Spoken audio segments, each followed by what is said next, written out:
కర్నూలు జిల్లా కోడుమూరులోని సచివాలయాలకు విద్యుత్ బకాయిలు సమస్యగా మారాయి. బకాయిలు చెల్లించకపోవడంతో విద్యుత్ అధికారులు కనెక్షన్లు కట్ చేస్తున్నారు.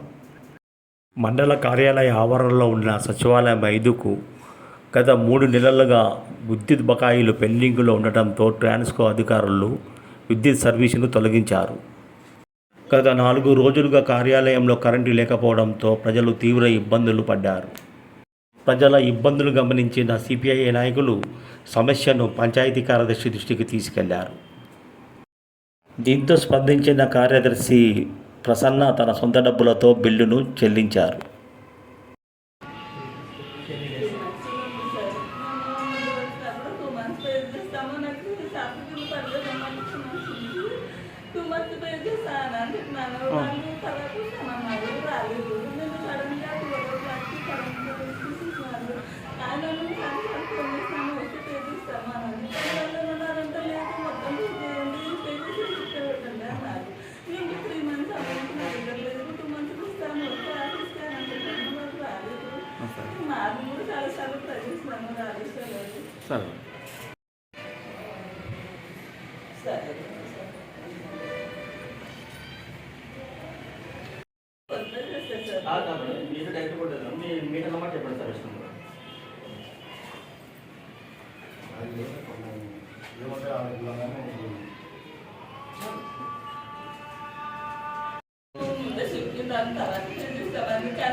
కాదు సార్, మీరు చెప్పండి. అక్కడ మీరు చెప్తే